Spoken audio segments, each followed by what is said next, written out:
Ahora sí me logran escuchar. Sí, doctora. Ya, perfecto. Entonces vamos a iniciar la actividad, ¿ya?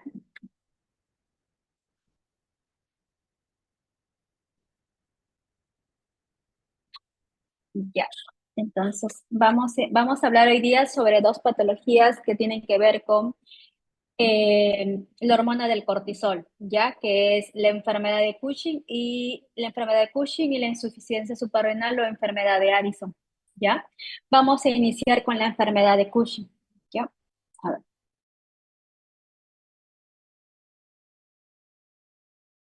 Ya.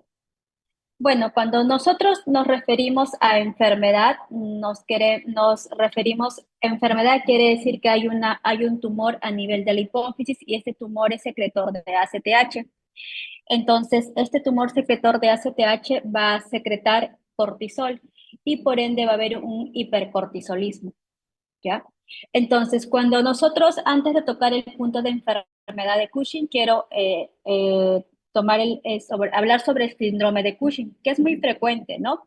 El síndrome de Cushing es un trastorno hormonal que comprende un grupo de signos y síntomas que reflejan a la exposición prolongada de glucocorticoides, o sea, a la exposición que el paciente ha tomado por más de una semana corticoides, ¿no? Que puede ser prednisona, dexametasona, hidrocortisona, cualquier glucocorticoides, ¿no? Entre el síndrome en sí como síndrome, recuerden que la palabra síndrome involucra signos y síntomas, ¿no? Entonces, este síndrome pueden ser de múltiples causas, pero la causa más común del síndrome de Cushing es la administración exógena de glucocorticoides, o sea, la automedicación, ¿no? Por el corticoide. Y eso te puede llevar a un síndrome de Cushing, así como estamos viendo en la imagen, ¿no? Así como vemos en la imagen, ¿no? Que tienen una obesidad central, tienen una jiba, tienen disminución del músculo a nivel distal, ¿no? En los miembros inferiores. Entonces, el síndrome de Cushing tiene dos causas importantes. Uno, que puede ser exógeno por la administración exógena de glucocorticoides y dos, que puede ser la forma más común en general, que es la enfermedad de Cushing, que quiere decir, cuando ustedes escuchan la palabra enfermedad, quiere decir que es un tumor que está localizado a nivel de la hipófisis, es un tumor secretor de ACTH, ¿ya? Ahora, ¿en quiénes debemos de pensar el síndrome de Cushing? El síndrome de Cushing debemos de pensar en aquellas personas que tienen estrías rojo-violáceas, más de 1 centímetro, aquellas personas que tienen o sea, que tienen características de un síndrome de Cushing, ¿no? Por ejemplo, aquellas personas que tienen una obesidad, sobre todo a nivel troncal, a nivel abdominal, que tienen una jiba, que tienen una plétora facial, pacientes que tienen hipertensión a los 30 años, 35 años, que no es normal tener hipertensión a esa edad. En pacientes que incidentalmente le encuentro un tumor a nivel de la glándula adrenal, incidentalomas adrenales, ¿no? Un tumor a nivel de la glándula adrenal, o también pacientes que tienen osteoporosis tan jóvenes como a los 30 años. Entonces, no es normal que a los 30 años tengamos hipertensión o tengamos osteoporosis. Entonces, en estos casos hay que buscar algo más de fondo que puede predisponer al paciente a esta patología. Y dentro de ellos tenemos el síndrome de Cushing, ¿no? Como le dije, las características que pueden ser la plétora facial, el paciente tiene una fragilidad capilar, tiene estrías rojo-violáceas más de 1 centímetro, tiene aumento de peso, tiene una obesidad central, miopatía proximal, disminución de masa muscular en los miembros inferiores, tiene debilidad en los miembros inferiores. Entonces, en ese caso, debo sospechar en un síndrome de Cushing. Las manifestaciones clínicas, tiene una variedad de manifestaciones clínicas. Dentro de ellos tenemos el paciente que tiene la obesidad troncal, una cara redonda, la cara de luna llena, puede tener hipertensión, puede tener fragilidad capilar, equimosis que muy fácilmente tiende a formar el paciente, tiene una ganancia de peso muy marcada, es un paciente que está muy fatigado, es aquel que tiene cefaleas, tiene fracturas patológicas, tiene la cara redonda, puede tener osteoporosis, osteopenia, entonces, y esos son los signos y síntomas del paciente con el síndrome de Cushing, ¿no? Ahora, como les dije, ¿no?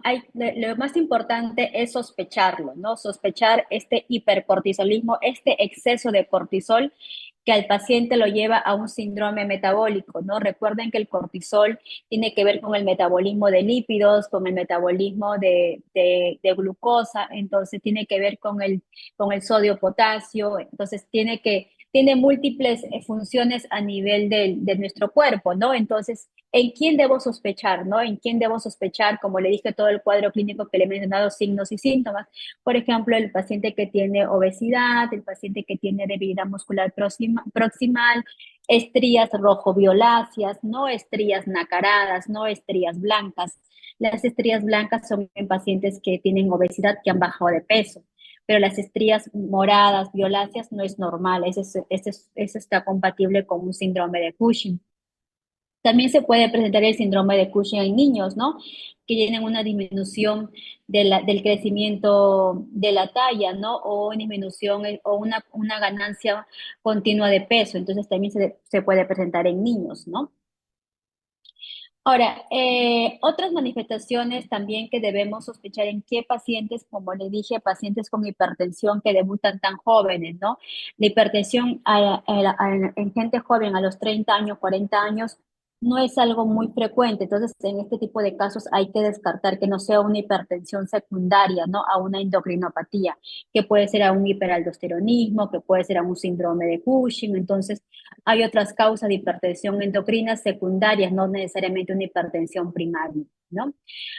En otro tipo de pacientes que se debe sospechar es en aquellos pacientes que tienen fracturas no traumáticas, ¿no? Que son fracturas patológicas en gente joven, ¿no? También se debe considerar en pacientes que tienen todo el cuadro clínico que les he mencionado anteriormente, ¿no?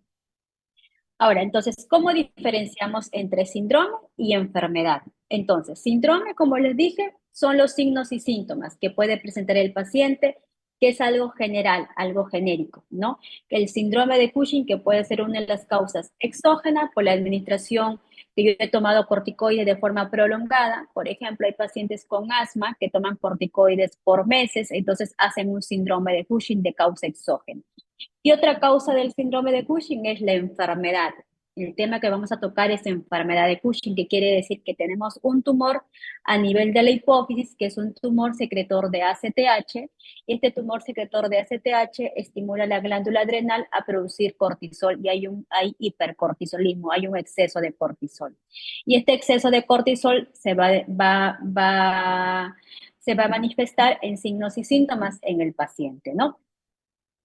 Ahora, miren, acá en el cuadrito, por ejemplo, ¿no? Si yo pienso en una enfermedad, esta es mi hipófisis y esta es mi glándula adrenal.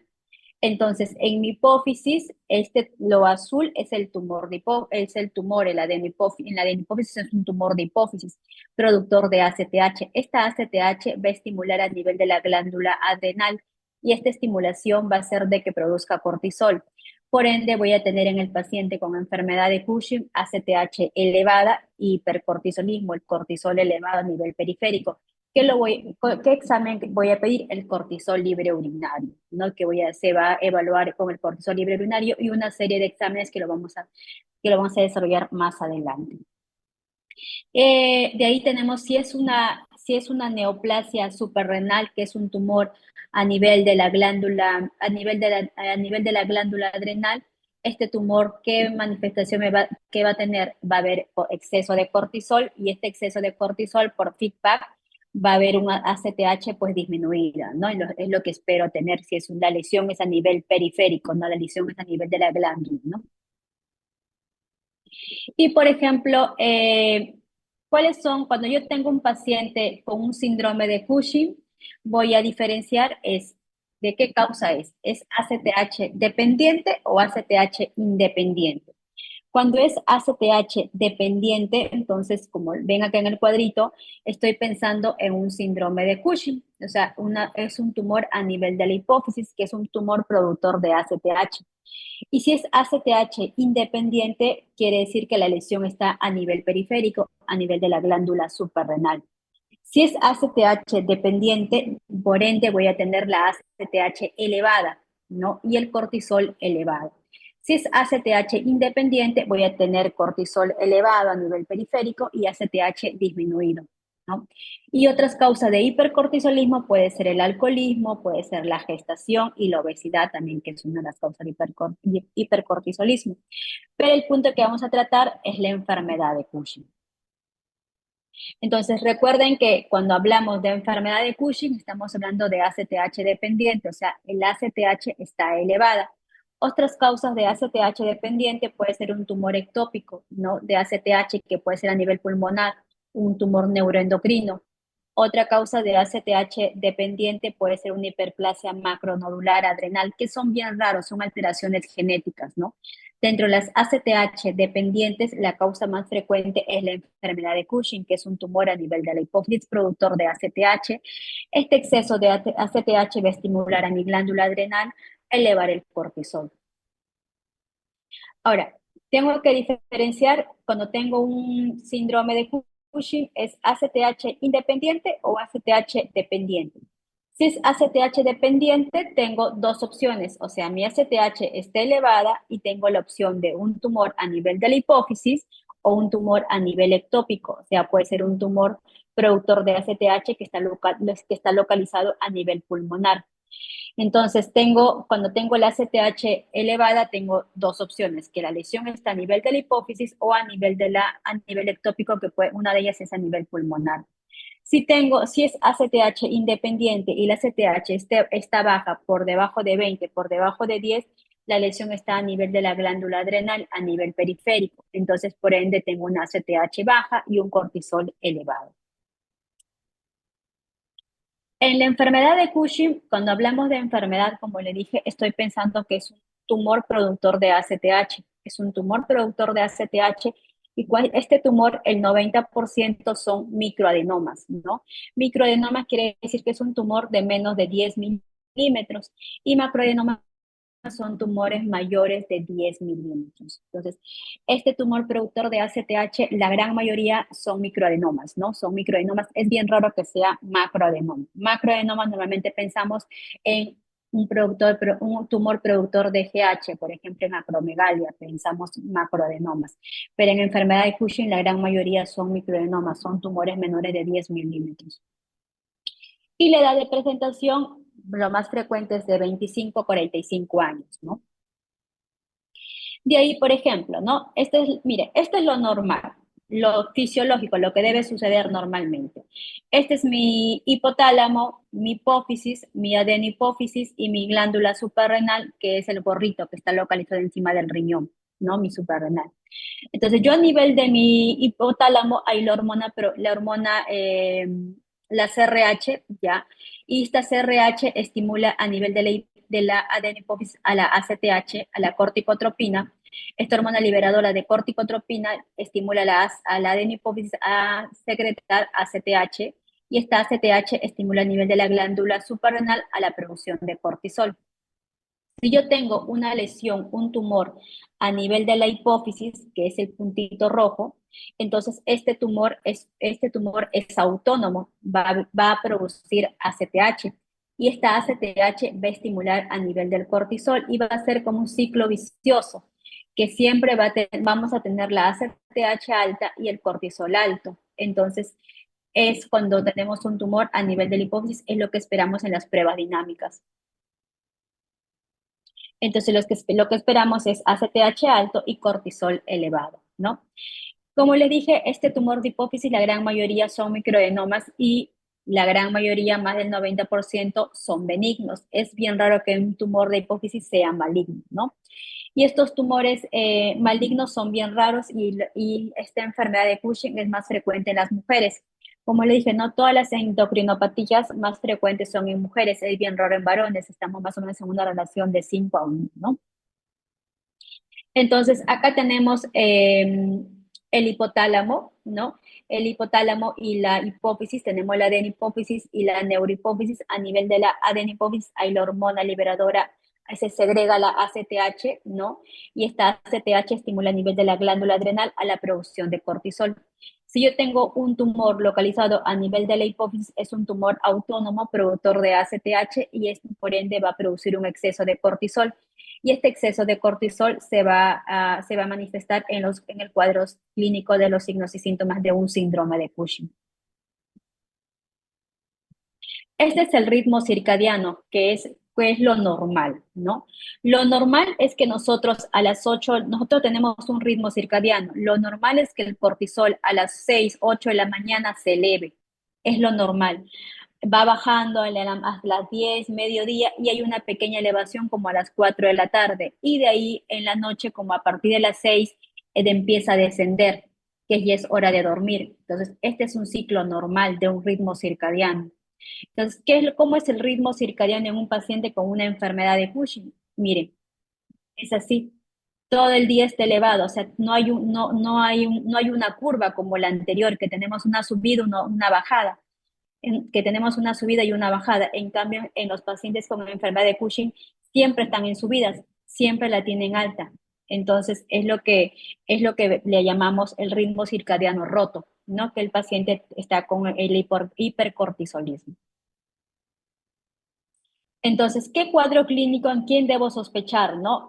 Es la fase típica de un paciente con obesidad, ¿no? Es un paciente con obesidad que está pletórico, tiene una plétora facial, que tiene una jiba en la parte posterior, es la jiba, tiene la cara de luna llena, ¿no? Es un paciente que tiene miopatía proximal, disminución de masa muscular, es aquel paciente que tiene una obesidad troncal, una obesidad a nivel central, ¿no? Es aquel paciente que tiene miopatía proximal, tiene equimosis, tiene estrías rojo-violáceas, es aquel paciente que también puede tener hirsutismo, puede tener acné, es aquel paciente que tanto a la sobreexposición de este hipercortisolismo desarrolla, por ejemplo, hipertensión, puede desarrollar diabetes, entonces tiene hirsutismo, como podrán ver, entonces esta es la jiba que se ve en la parte posterior del paciente. Entonces, esto no es normal, ¿no? Y esto sospechamos en aquel paciente que tiene un tumor productor de ACTH, ¿no? Las estrías son muy marcadas, son rojos, recuerde que son rojo violáceas, no son estrías nacaradas, no son estrías blancas, son rojo violáceas y son más de 1 centímetro. Es aquel paciente que inclusive el exceso de cortisol lo puede llevar a la depresión, va a haber alteración del ánimo o puede también llevarlo a la psicosis por corticoides, ¿no? Puede llevarlo a un cuadro de euforia. Como podrán ver, hay equimosis en la parte de la piel, su piel es muy sensible, ¿no? A los golpes por el hipercortisolismo, ¿no?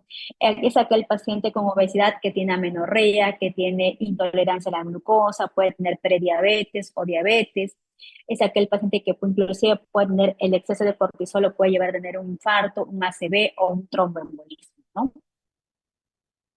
Entonces, nosotros en endocrino, antes de llegar a un diagnóstico, hacemos pruebas funcionales. Entonces, pruebas funcionales consiste en medir el cortisol, en hacer pruebas dinámicas. Entonces, lo primero que normalmente hacemos nosotros, primero vemos el ACTH, como le dije, para poder clasificar si es ACTH dependiente o ACTH independiente. Si es ACTH independiente, probablemente la STH la voy a tener baja, la voy a tener menos de 5 o menos de 10, ¿no? Y voy a pensar que la lesión está a nivel periférico, a nivel de la glándula adrenal. Pero si es ACTH dependiente, o sea, la ACTH está elevada, probablemente por encima de 20, voy a pensar en un tumor productor de ACTH, que es dependiente de ACTH y una enfermedad de Cushing, ¿no? Y entre 5 y 20, pues puede ser, estoy en la duda si puede ser a nivel periférico o a nivel central, pero lo más probable es que sea pero lo más probable es que sea un ACTH dependiente. Por eso es que no me quedo solamente con esta prueba, tengo más pruebas para confirmar el diagnóstico de enfermedad de Cushing. La primera prueba es la que se pide es la ACTH. Entonces, como les dije, lo más frecuente es que si es un microadenoma, produce menos ACTH, y cuando son macroadenomas, tumores más de 1 centímetro, producen más ACTH, ¿no? Pero lo más importante es diferenciar si es ACTH dependiente o ACTH independiente. Si es un tumor productor, si es un ACTH dependiente, tengo dos opciones. Uno, que sea un tumor a nivel de la hipófisis, y otro que sea un tumor a nivel ectópico, a nivel del pulmón, que puede ser un neuroendocrino, por ejemplo, de las células pequeñas, ¿no? Que es una de las más frecuentes.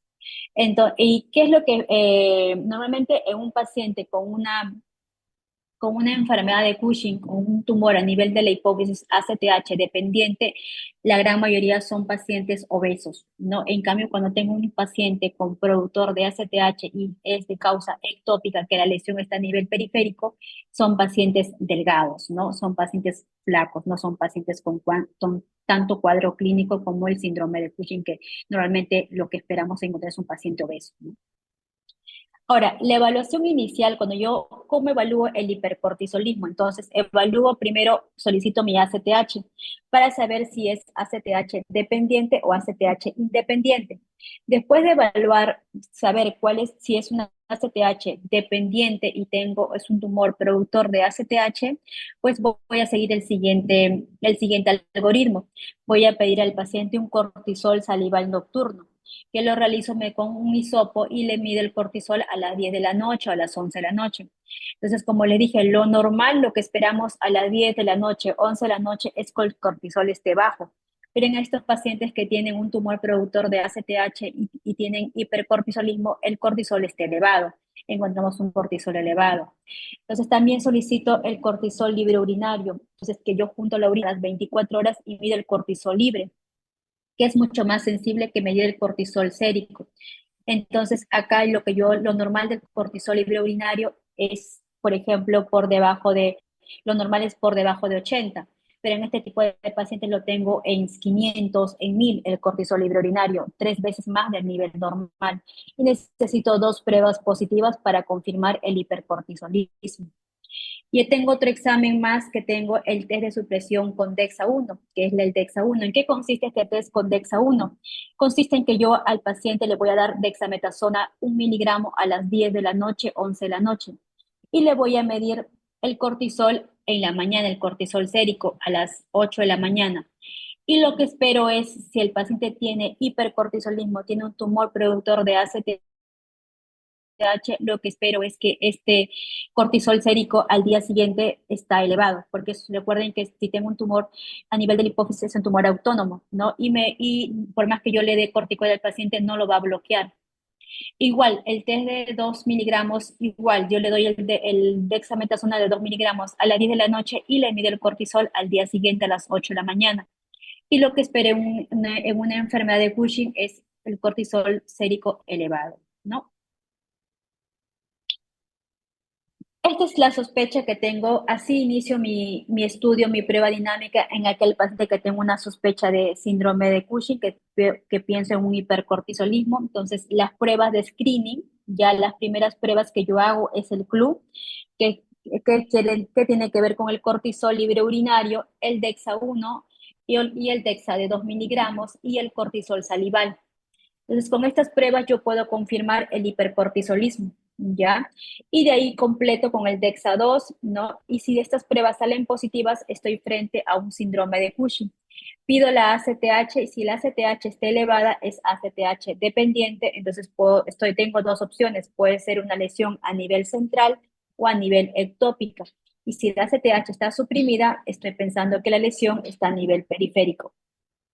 Hasta ahora, hasta acá, ¿alguna duda? A ver, los escucho. Si hay dudas, puedo repetir, no hay problema, porque esta parte de las pruebas dinámicas es un poquito denso, entonces quiero que a ver si que lo entienda.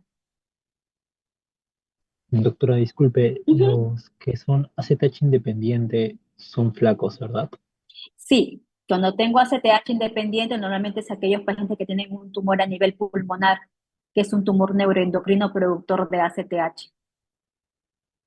Ya, doctora, Y muchas en cambio, gracias. cuando es ACTH dependiente, tiene todo el cuadro florido de un paciente con síndrome de Cushing. Es un paciente obeso, que tiene gira, que tiene plétora facial, tiene estrías rojo-violáceas. Es la diferencia, ¿no? ¿Podría repetir la evaluación, por favor? Ya, mira, la evaluación es, yo sospecho, ¿en qué paciente sospecho el síndrome de Cushing? Sospecho en aquel paciente joven que tenga hipertensión, que debute con hipertensión a los 30 años, pero que tenga obesidad, ¿no? Que tenga la cara de luna llena, tiene estrías, tiene plétora facial, tiene jiba, perdón, tiene hipernatremia, tiene hipocalemia.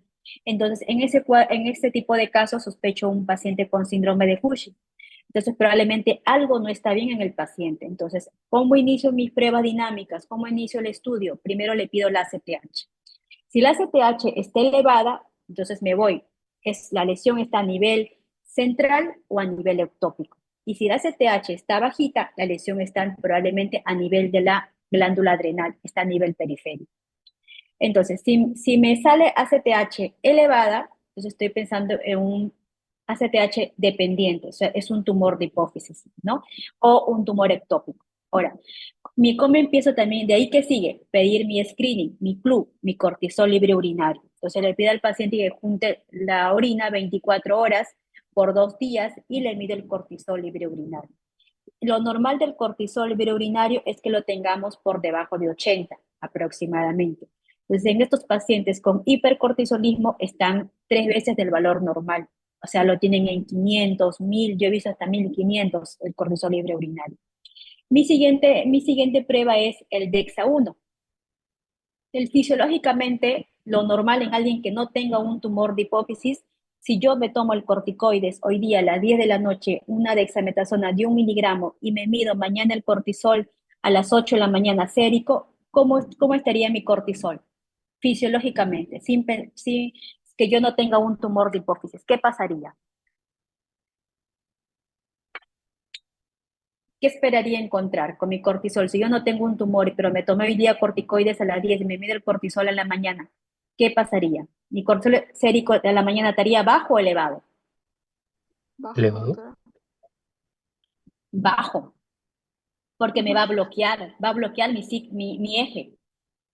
En cambio, si yo tengo un tumor, ese tumor es autónomo a hipercortisolismo y mi cortisol va a estar elevado. ¿Entienden? Por eso que acá dice DEXA-1, DEXA de 1 miligramo nocturno, yo le doy 1 miligramo a las 10 de la noche y le mido al día siguiente el cortisol sérico, un síndrome de Cushing está más de 2 microgramos. O me confirma. Si es menos de 2, me descarta el síndrome de Cushing. Tengo que buscar otra causa. ¿Eso sí me entendieron? Eso sí quiero que quede claro porque va a venir así casos clínicos en el examen. Sí, doctora. Uh-huh. Y Sí, es doctora. y es lo mismo con el cortisol salival. Por ejemplo, en un paciente con enfermedad de Cushing, el cortisol salival, que lo normal a las 10 de la noche esté bajito, en este tipo de pacientes lo tienen alto. Con un hisopo le tomo una muestra a nivel de la encía, le tomo el cortisol y le encuentro elevado, le encuentro alto a las 10 de la noche cuando debe estar bajito. Entonces hay hipercortisolemia en el paciente. Igual es con la Dexa-2.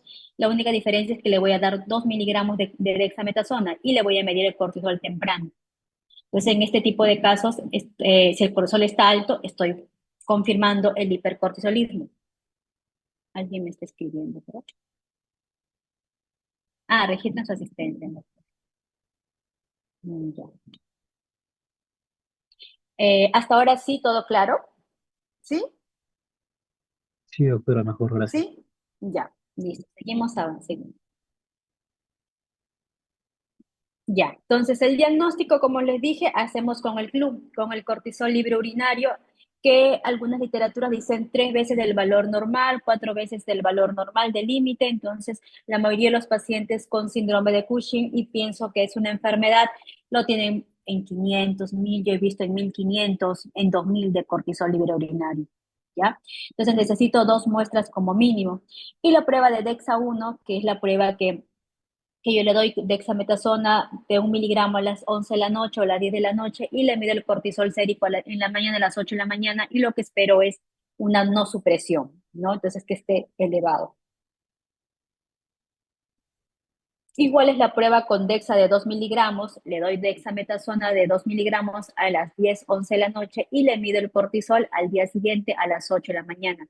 Y lo que espero es encontrar el cortisol sérico mayor a 2 microgramos y confirmo el síndrome de Cushing. Ahora, ¿cómo diferencio ya? Si yo tengo estas pruebas anteriores de la DEXA 1 y DEXA 2 y el CLU son para el síndrome de Cushing, para saber si es síndrome de Cushing o no, y ese es hipercortisolismo. Entonces yo confirmo ahí, confirmo, tengo mi hipercortisolismo, tengo mis pruebas de CLU elevado, tengo mi DEXA-1 que está, mi cortisol no suprime, entonces tengo dos opciones y tengo la CTH elevada. Tengo dos opciones. Es un paciente que puede ser un tumor a nivel de la hipófisis o puede ser un tumor a nivel ectópico. ¿Cómo diferencio los dos? La diferencia es con el DEXA-8. Entonces le doy dexametasona de 8 miligramos a las 11 de la noche y le mido el cortisol sérico en la mañana. Para yo pensar en un paciente que es de origen hipofisiario, de que es una lesión que debe ser una lesión a nivel de hipófisis, lo que espero que es el cortisol esté por debajo de 5. Entonces, si en el examen a usted le preguntan, ¿no? ¿Qué prueba dinámica me diferencia entre una enfermedad de Cushing versus un tumor ectópico de ACTH? Entonces, le ponen DEXA-1, DEXA-2, DEXA-8, el CLU es el DEXA-8. Entonces, todo tiene un proceso. Entonces, primero inicio con mi DEXA-1, con mi CLU, de ahí mi cortisol salival, de ahí llego a mi DEXA-2, de ahí termino todo eso y es concluyente de que tengo un tumor dependiente de ACTH, tengo dos opciones, puede ser hipofisiario o ectópico. ¿Y cómo diferencio los dos? Con la prueba de DEXA-8. ¿Sí? ¿Hasta ahora sí? Porque en el examen lo que va a venir son casos clínicos. Doctor, doctora, disculpe, si el DEXA-8 sale debajo de 5, ¿qué vendría a ser? ¿Hipofisiario o ectópico? Hipofisiario. Ya, gracias. Ya. Ahora, después que yo tengo un paciente que ya todas mis pruebas concluyen que es una enfermedad de Cushing, ya, que es un tumor productor de ACTH, que la lesión está a nivel central, la siguiente prueba es hacer una resonancia de hipófisis, ya, una resonancia de hipófisis para ver la localización y el tamaño del tumor. La gran mayoría son microadenomas, son tumores de menos de 1 centímetro. ¿Ya? Entonces, la gran mayoría se ve el tumor de 7 milímetros, 8 milímetros. Pero si es un tumor menos de 7 milímetros o la resonancia, póngase que tus pruebas dinámicas te concluyen que es enfermedad y tienes la resonancia que está normal, no hay un tumor, ¿no? Lo que puede suceder. Entonces, ¿cuál es el siguiente paso? Que tus pruebas te concluyen que hay un tumor arriba, pero en tu imagen no tienes el tumor en la imagen. O sea, probablemente eso es un tumor bien chiquitito. Entonces, ¿cuál es el siguiente paso? Es hacer un cateterismo de senos petrosos, ¿no? Y este cateterismo de senos petrosos se realiza con el médico radiólogo intervencionista, con el endocrino, con el laboratorista, se toman muestras para diferenciar si hay o no lesión a nivel central, ¿no? Entonces, en la pregunta, ¿cómo puede venir, no? Tengo un paciente con pruebas dinámicas que es concluyente a enfermedad de Cushing, pero la resonancia de hipófisis está normal. ¿Cuál es el siguiente examen que debo de pedir? ¿Otra resonancia? ¿Otro CLU? ¿Otro DEXA? ¿O un cateterismo de senos petrosos? Es un cateterismo de senos petrosos. Ya para completar el estudio, porque no lo veo la lesión a nivel de la resonancia. ¿Sí?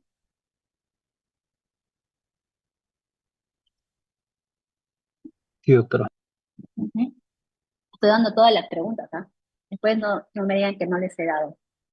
Digan, ya, seguimos. Entonces, ahí está el cateterismo de senos petrosos, que normalmente, este es un examen invasivo, es muy invasivo, entonces normalmente no se hace de manera ambulatoria. El paciente tiene que estar hospitalizado, se realiza con el médico radiólogo intervencionista, con el endocrino, entonces el doctor le va a hacer un cateterismo por la femoral, entonces va a tomar una serie de muestras, o sea, es un examen muy invasivo. Entonces, para llegar a este punto es bien raro. Normalmente el paciente no se va a encontrar el tumor a nivel en la resonancia para llegar a este punto. Entonces, el neurocirujano no va a operar si no hay una lesión. Entonces, el neurocirujano quiere confirmar, quiere que tú le digas que sí hay un tumor ahí para que él pueda entrar a sala.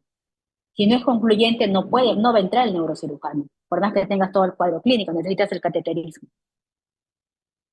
Entonces, en conclusión, ¿cómo iniciamos nuestro estudio? Miren, ese es el resumen. Iniciamos el estudio con medición del ACTH.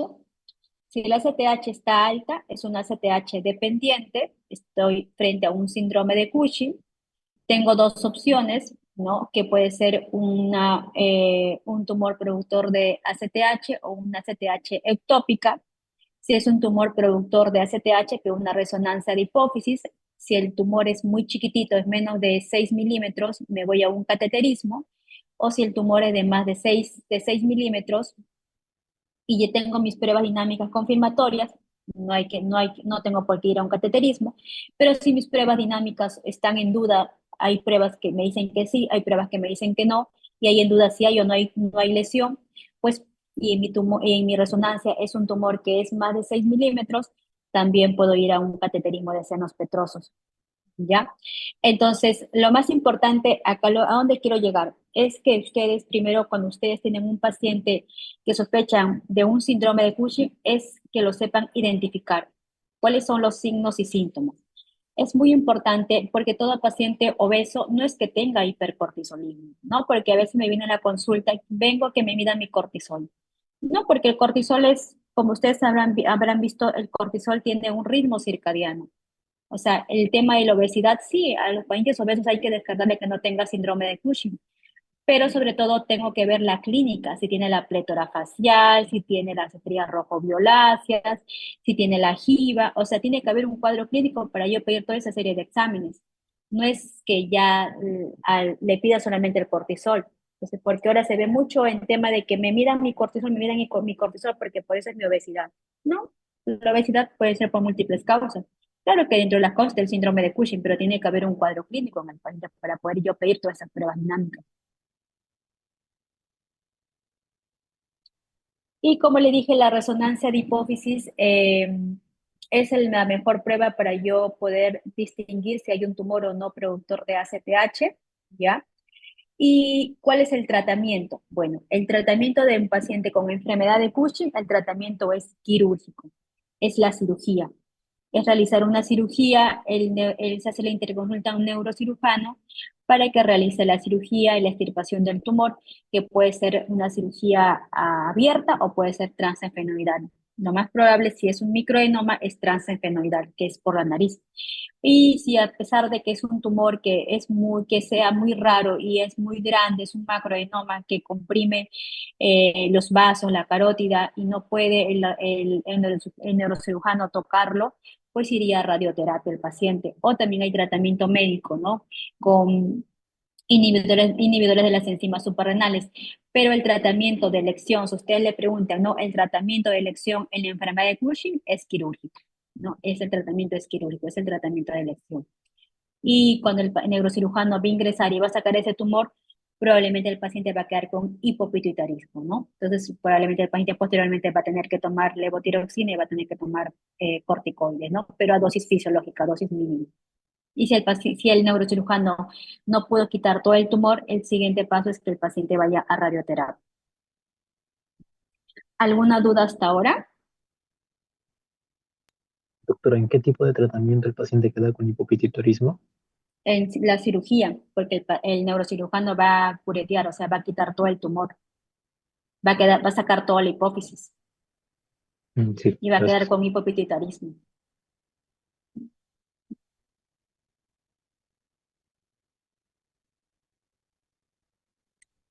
¿Alguna duda hasta ahora? Doctora, y en el caso de los ectópicos, ¿qué tipo o sea, cómo se puede hacer el diagnóstico en esos? ¿También se usa el cortisol salival, eso o es otro?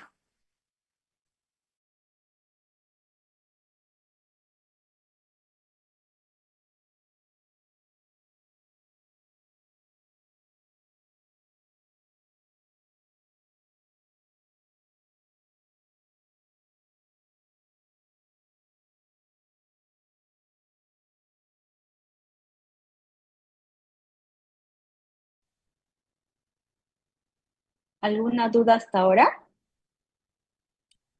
No, doctora. A ver, ahora vamos a hablar de enfermedad de Addison. Es más cortito, no es tan denso como Cushing. Ya, a ver, voy a proyectarlo.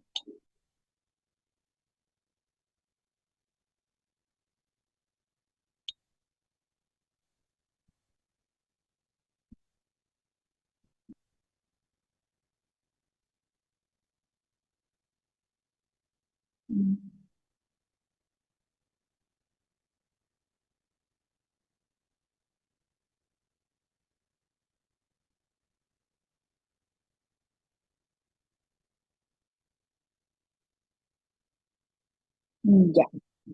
Cuando hablamos de enfermedad de Addison, pues si en el síndrome de Cushing hablamos de hipercortisolismo, pues la enfermedad de Addison hablamos de hipocortisolismo, que hay poco cortisol, ¿no? Si hay poco cortisol, ¿qué espero encontrar en el paciente? ¿Cómo estaría la presión arterial? ¿Cómo estaría la glucosa? ¿Cómo estaría los electrolitos? ¿Cómo estaría? ¿Y cómo estaría el paciente? ¿El paciente estaría activo o estaría así medio cabizbajo? Cabizbajo, todo bajo. Claro, todo bajo, no se olviden. Entonces, en la enfermedad de Addison, el paciente está con hipoglicemia. Recuerden que no tiene cortisol, tiene poquito cortisol. Tiene hipoglicemia, tiene hiponatremia, hipercalemia, el paciente tiene hipotensión, el paciente tiene la hiperpigmentación en mucosas, en piel, por la enzima de por la propia melanocortina, que es la hormona precursora de ACTH, porque recuerden que en este paciente que tiene el cortisol bajo, la lesión está a nivel periférico y entonces mi glándula adrenal produce poquito cortisol. Si produce poquito cortisol, va a enviar un mensaje a nivel central para que estimule la producción de ACTH. Pero como la lesión está a nivel periférica, voy a tener la ACTH bajita y voy a tener el cortisol bajito, ¿no? Entonces, recuerden que la glándula adrenal tiene cápsula y tiene una médula. Recuerden que la glándula adrenal tiene una cápsula y tiene una médula. Y la cápsula está partida, hay divisiones, tiene una fase glomerular, tiene una zona fascicular y una zona reticular. Esta es más conocida como la corteza. Y cada zona hay una producción de hormonas. Por ejemplo, la zona glomerular produce mineralocorticoides, que tiene que ver con con el sistema renina-angiotensina, la zona fascicular, que es la producción de corticoides, y la zona reticular, que es la producción de andrógenos. Y la zona medular es la producción de catecolaminas. ¿Ya? Entonces, si yo pienso que tengo una insuficiencia suprarrenal, voy a tener una deficiencia de cortisol. Entonces, todas estas hormonas van a estar bajitas. Entonces, si tengo el cortisol bajo, voy a tener hipoglicemia, voy a tener hipotensión, voy a tener hiponatremia, voy a tener hipercalemia, va a haber una alteración a nivel mineralocorticoide. Entonces, a nosotros cuando nos preguntan enfermedad de Addison, ¿cuál es la causa más frecuente? Si les preguntan en general, es la autoinmune. En general, es la autoinmune, ya porque está asociada a enfermedades, a síndromes poliglandulares, enfermedades autoinmunes. Pero si les preguntan en el Perú, ¿cuál es la causa más frecuente de insuficiencia suprarrenal o enfermedad de Addison? Es la tuberculosis. ¿Ya? Entonces, hay muchas causas de enfermedad de Addison. Puede ser autoinmune, puede ser infecciosa, puede ser por una neoplasia o de causa genética. Por ejemplo, como les dije, acá en el Perú, la más frecuente es por TB. ¿Ya? Y si es a nivel, si es una pregunta general o genérica, es de causa autoinmune. Y es más frecuente en mujeres que en hombres, como siempre, ¿no? Ahora, por ejemplo, acá tenemos las causas, ¿no? Una de las causas más frecuentes que tenemos en general es la autoinmune. Y esta enfermedad autoinmune está asociada a síndrome poliglandulares, que hay síndrome poliglandular tipo 1, síndrome poliglandular tipo 2. Otra causa infecciosa tenemos la tuberculosis, la sífilis, VIH, que pueden causar una adrenalitis, una inflamación a nivel de la glándula adrenal. Otra causa de la insuficiencia suprarrenal puede ser cáncer, ¿no? Que puede ser metástasis de pulmón, puede ser de mama, de estómago, de colon. Y otra causa de insuficiencia suprarrenal también puede ser por fármacos. Ya uno de ellos puede ser los fármacos de antituberculosis, que tenemos la rifampicina. Y otras causas que son muy raras, que son alteraciones genéticas que tienen que ver ya algo congénito, ¿no? Que son las hiperplasias, pero es muy raro.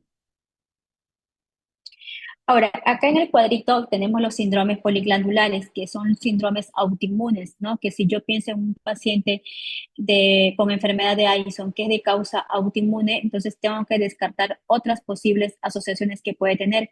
Por ejemplo, en el síndrome poliglandular tipo 1 tenemos la enfermedad de Addison, tenemos el hipoparatiroidismo y tenemos candidiasis mucocutánea. Y en el síndrome poliglandular tipo 2 tengo la enfermedad de Addison, enfermedad tiroidea autoinmune, que puede ser el Hashimoto, o la diabetes mellitus tipo 1, que es la autoinmune. Entonces, dentro de ellas también puede tener otros criterios menores, como vitíligo, todo lo que tiene que ver con autoinmunidad. Puede haber lupus, alopecia, miastenias, entonces está asociado a todas las enfermedades autoinmunes, pero hay un criterio mayor y un criterio menor. Entonces, estos síndromes poliglandulares sobre todo están asociados de causa autoinmune, ¿ya? Que es muy raro que suceda que en nosotros, ¿no? Porque en nosotros lo más frecuente es pues, de causa infecciosa por tuberculosis. Ahora, ¿cuáles son las manifestaciones? Bueno, las manifestaciones de un paciente que tiene insuficiencia suprarrenal primaria, quiere decir que la lesión está a nivel periférico, ya los signos y síntomas van a depender de la pérdida de la función de la glándula suprarrenal, del grado de la pérdida de la función. Muchas veces el paciente pasa inadvertido y ya el inicio de la insuficiencia suprarrenal suele ser de forma gradual, de poco a poco, y pasa desapercibido hasta que hay un estrés, hay un factor estresor, un cuadro infeccioso muy severo que lo precipita y puede debutar el paciente con una crisis adrenal, que es una emergencia endocrinológica. ¿Ya? Entonces, cuando el paciente puede presentar deficiencias de diferentes hormonas, uno puede ser de glucocorticoides, puede ser de mineralocorticoides o de andrógenos, depende qué zona ha sido afectada, pero la gran mayoría, la falta, la deficiencia que tiene el paciente es de glucocorticoides y de mineralocorticoides. Es bien raro que le falten andrógenos al paciente. Y como le dije, es más frecuente en las mujeres. La aparición de los síntomas suele ser insidioso, la pérdida de la función de estas hormonas es de forma gradual. Inclusive los síntomas son muy inespecíficos. Normalmente nosotros no detectamos en etapas iniciales, ya lo detectamos en el paciente cuando hace una crisis adrenal. Entonces, si el paciente tiene una deficiencia de cortisol o una deficiencia de mineralocorticoides, pues el paciente, si le falta cortisol, va a tener hipotensión, va a tener hiponatremia, hipoglicemia. Si tiene una alteración mineralocorticoides, va a tener hiponatremia, hiperpotasemia o hipercalemia, va a estar deshidratado, el paciente viene seco, viene el paciente con disminución de la fuerza, viene todo, a veces inclusive cuando hace crisis viene chocado el paciente. Viene con dolor abdominal, viene con náuseas, vómitos, tiene la hiperpigmentación, viene con hipotensión y cuando uno le examina al paciente, le encuentra que tiene vitíligo o tiene psoriasis, tiene alguna enfermedad autoinmune el paciente o tiene hipotiroidismo, puede tener el paciente. Entonces ya la mayoría de los pacientes que nosotros tenemos con insuficiencia suprarrenal, la gran mayoría ha hecho una crisis adrenal. Es bien raro diagnosticarlo al inicio, ¿no? Entonces, las manifestaciones clínicas van a depender qué afectación de la zona de la glándula adrenal ha sido afectada y muchos de esos pacientes están asociados a enfermedades autoinmunes como el vitíligo y también muchos de esos pacientes tienen una hiperpigmentación a nivel de mucosas que es por la propia melanocortina, que es un precursor de la CTH. Recuerden que acá nosotros lo que esperamos es en el paciente, esperamos tener un cortisol sérico bajito y por estimulación este cortisol sérico va a estimular a nivel de a mi glándula hipófisis y voy a esperar tener la ACTH elevada. Entonces, pero por más que recuerda que la lesión está a nivel de la glándula adrenal, entonces esta glándula es deficiente, entonces hay un poquito cortisol y mi ACTH lo va a tener alto, lo va a tener elevado. Entonces, esta es la hiperpigmentación, entonces es lo que espera en el paciente, muchos de ellos están asociados a vitíligo, y las manifestaciones de una crisis adrenal, pues es el paciente viene chocado, viene con dolor abdominal, viene con hipoglicemia, viene con hipercalemia, viene con hiponatremia, y muchos de ellos pacientes están asociados a otras enfermedades endocrinológicas como hipotiroidismo o pacientes con diabetes tipo 1. Entonces, el diagnóstico, ¿cuál es la prueba estándar de oro para yo diagnosticar insuficiencia suprarrenal? La prueba de oro es el examen Gold estándar, es la estimulación con ACTH, que anteriormente había ACTH sintética, ¿no? Que se hacía en un laboratorio conocido, pero actualmente no lo tenemos. Entonces, no, lo único que nosotros, la guía lo que nos menciona es el Gold estándar, es hacer con una estimulación con corticotropina, que es ACTH sintético.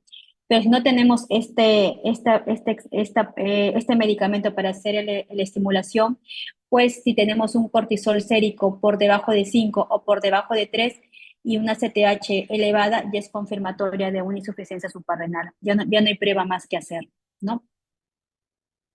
Entonces, esta es la esteroidogénesis suprarrenal, que es la que causa, una de ellas de la insuficiencia suprarrenal es de causa genética, que pueden haber deficiencia de ciertas enzimas, por ende el paciente tiene una deficiencia del cortisol. Ahora, este es el cuadrito resumen, ¿no? ¿Cómo diagnostico una insuficiencia suprarrenal? Entonces, la insuficiencia suprarrenal voy a diagnosticarlo, voy a sospechar en un paciente, ¿no? Que tenga el cuadro clínico que hemos mencionado, y le voy a medir el cortisol sérico. Acá sí le mido el cortisol sérico. Si el cortisol, algunas guías dicen si el cortisol está por debajo de 3 o por debajo de 5, pues le pido la CTH. Si la ACTH está elevada, probablemente la lesión es primaria, la lesión está a nivel periférico. Pero si la ACTH está normal o bajo, la lesión está a nivel secundario, a nivel de hipófisis o hipotálamo. Entonces, si es menos de 3 o menos de 5, confirmo el diagnóstico de insuficiencia suprarrenal. Y si mi ACTH está elevada, es de origen primario. Pero si tengo más de 18 de cortisol, excluyo la insuficiencia suprarrenal. Entonces, acá excluyo, busco otras causas por qué el paciente tiene ese cuadro clínico. Pero si tengo entre 3 y 5, 3 y 18 o 3 o 15, que algunas guías dicen, hago el test de estimulación con ACTH. Pero si la pregunta fuera, ¿cuál es el examen Gold estándar para insuficiencia suprarrenal? Es el test de estimulación con ACTH. ¿Ya? ¿Hasta acá todo claro?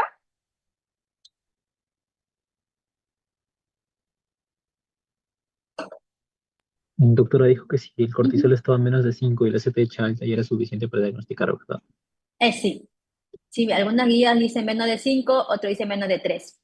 Ya es confirmatorio que el paciente tiene insuficiencia suprarrenal. Ya no hay más prueba que Ok, hacer. Pero si gracias. tu cortisol te sale más de 18, excluyes el diagnóstico de insuficiencia suprarrenal. Entre 13 y 18 tienes que hacer el test de estimulación con ACTH. Ah, está bien. Más de 18 Uh -huh. se vuelve Se más. excluye. Ya descarto el diagnóstico. Descarto insuficiencia suprarrenal más de 18. Ahora, como les dije, ¿en qué consiste este test? Anteriormente hacíamos este test, ¿no? Le aplicábamos al paciente 250 microgramos de corticotropina endovenoso y le tomamos muestras a los 0 minutos, a los 30 y 60 minutos. Y le medíamos el cortisol en ese tiempo. Si tenía el cortisol bajito por debajo de 18, indicaba insuficiencia suprarrenal. Si el cortisol me salía alto, más de 18, excluía el diagnóstico. Esta es la estimulación con ACTH, que es el examen Gold estándar. Pero si no tengo esta prueba, le mido el cortisol sérico en la mañana, a las 8 de la mañana del paciente. Si me sale menos de 3, es insuficiencia suprarrenal. Si me sale más de 18, no es insuficiencia suprarrenal. Busco otras posibles causas. Y la CTH que espero encontrar, si es de origen primario, es una CTH elevada, si es de causa primaria a nivel de la glándula adrenal. Otra prueba que podemos utilizar, que no es lo ideal, ya esto lo hacemos en pacientes hospitalizados, si hay duda con el diagnóstico, si no tengo un cortisol que está por debajo de 5, por debajo de 3 y no estoy segura que tengo insuficiencia suprarrenal, puedo hacerle el test de hipoglicemia insulínica.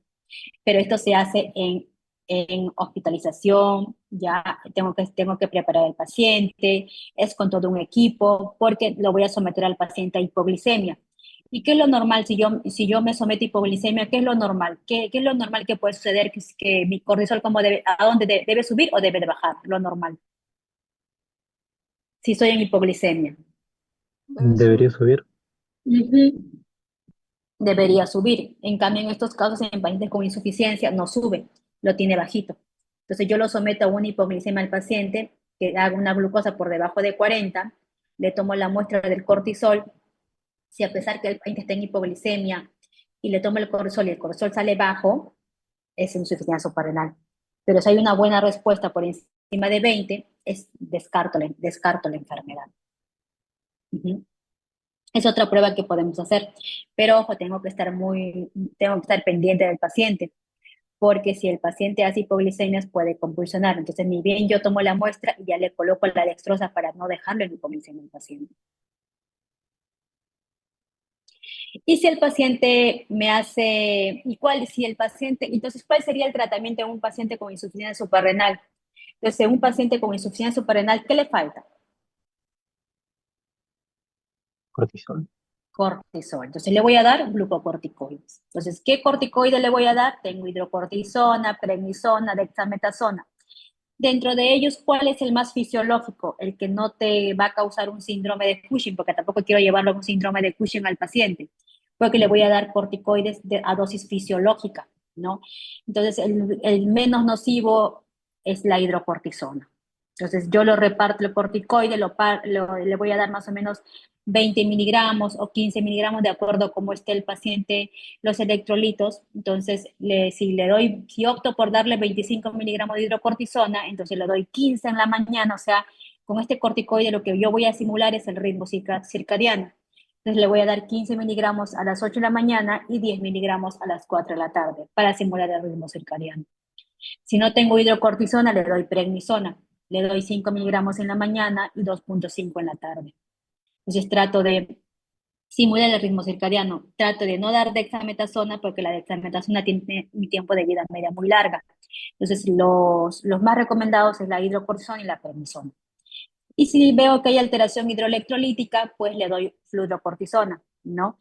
Pero la gran mayoría de los pacientes solamente le falta glucocorticoides y responden muy bien a los corticoides y mejoran mucho la alteración hidroelectrolítica. No necesito darle fludrocortisona. Es muy raro que toda la glándula suprarrenal, todas las zonas estén alteradas.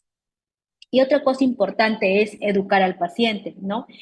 Aquel paciente que tiene insuficiencia suprarrenal, le decimos que tenga una identificación, ¿no? Una identificación, un collarín o una pulsera de identificación. Y también le pedimos al paciente que si es que él es sometido a un estrés agudo o a una cirugía o algo, tiene que acudir al endocrinólogo porque le voy a subir la dosis del corticoide. Porque recuerden que el corticoide es la hormona del estrés y si como el paciente no tiene corticoide y él va a ser operado, va a ser sometido a un estrés, y si él no duplica la dosis de corticoide, puede hacer una crisis adrenal en sala de operación.